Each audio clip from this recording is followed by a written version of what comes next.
Assalamualaikum warahmatullahi wabarakatuh.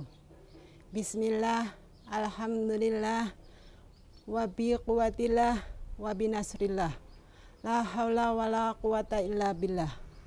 A'udzu billahi minasyaitonir rajim. Bismillahirrahmanirrahim. Ya ayyuhalladzina amanu qu anfusakum wa ahlikum naro. Yang artinya, hai orang-orang yang beriman, peliharalah dirimu sendiri dan keluargamu dari api neraka. Quran Surat At-Tahrim ayat 6. Ayat tersebut adalah dasar hukum tentang tanggung jawab terhadap diri sendiri maupun keluarganya. Dan ayat tersebut juga menegaskan bahwa setiap orang wajib menyelamatkan dirinya sendiri. Kewajiban terhadap diri sendiri itu diantaranya yaitu pertama, kewajiban menjauhkan diri dari segala yang membinasakan. Contoh hal yang membinasakan yang harus kita jauhi diantaranya menggunakan waktu untuk hal yang baik dan tidak perlu.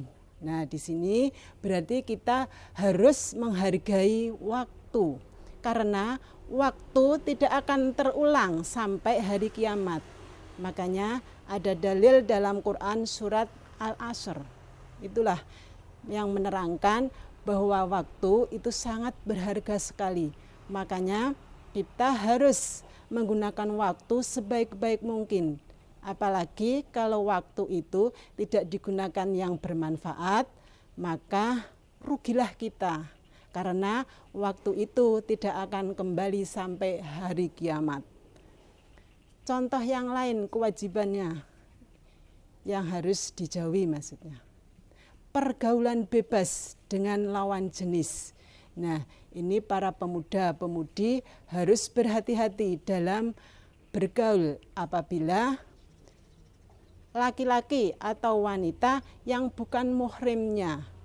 Bapak-bapak juga termasuk, apalagi kalau bekerja dari luar rumah. Ibu-ibu juga termasuk, harus dijaga pergaulannya.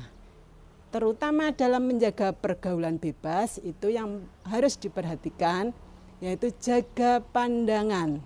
Jangan sampai kita itu memandang lawan jenis, menumbuhkan nafsu birahi.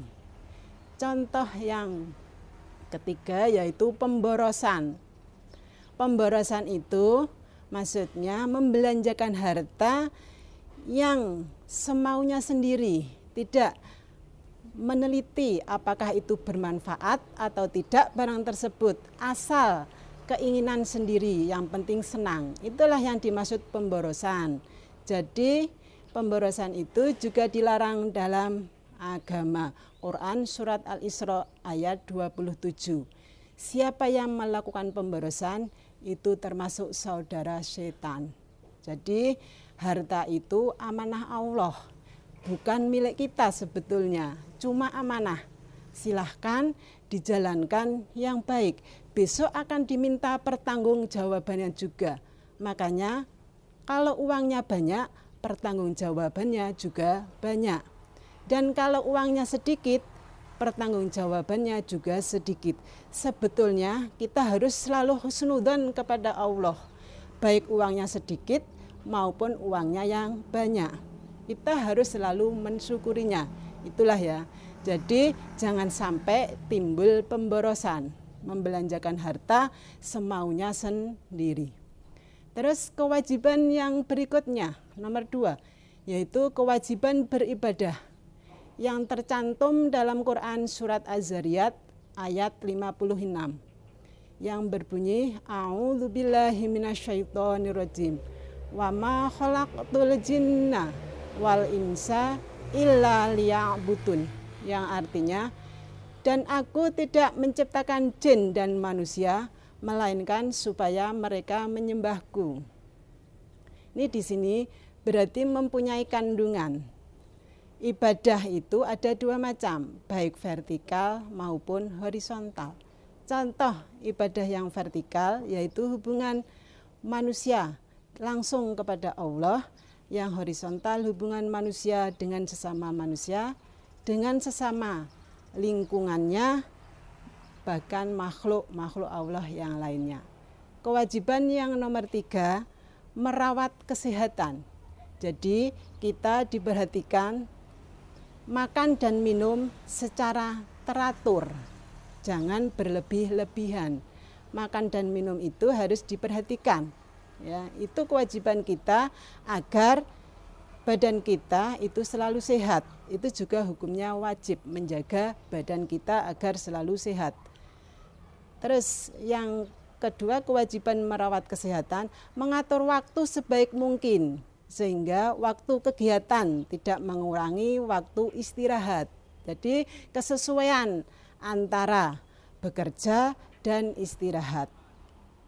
Kewajiban yang nomor 3 yaitu menjaga kebersihan baik fisik, pikiran, tempat maupun lingkungan. Jadi kebersihan fisik itu juga diperhatikan, makanya kita harus mandi sesuai aturan yang baik menurut kesehatan. Pikiran juga perlu dibersihkan, yaitu dengan siraman rohani, mengaji, membaca Al-Quran.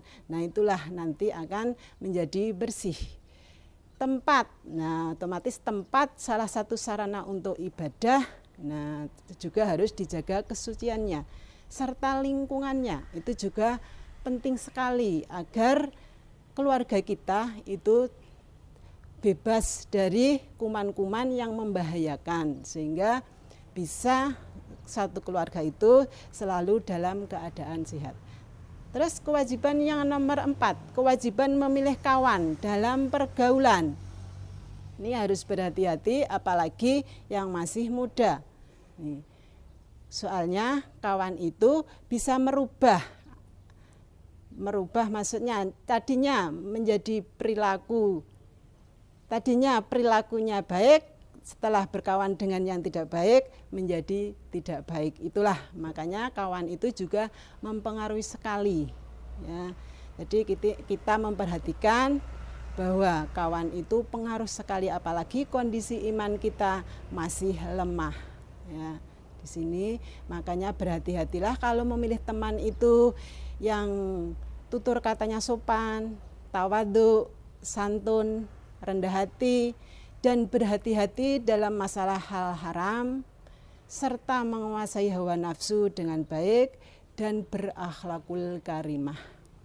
Kewajiban yang terakhir, kewajiban menjaga diri dari perbuatan dosa. Nah, di sini karena menginginkan supaya kita itu selamat dari api neraka. Nah, kalau kita ternoda dengan dosa, nah otomatis kelak ada pertanggungjawabannya. Allah itu akan menitik hati seseorang apabila orang tersebut melakukan dosa. Nah kalau dosa sudah berkali-kali, berarti hati itu sudah titik-titik hitamnya itu sudah banyak sekali. Nah inilah kemungkinan besar orang tersebut kalau diberi nasihat akan susah. Itu karena banyak dosanya. Allah sudah menitik-nitik di hatinya itu sudah banyak sekali, ya. Jadi bisa menjadi gelap hatinya, akhirnya dimasuki nasihat baik sudah tidak mempan. Ini caranya tentunya kalau hati kita ingin bersih kembali, dijalani dengan taubatan nasuha dan dibuktikan dengan perbuatan-perbuatan yang baik. Perbuatan yang tidak baik harus ditinggalkan.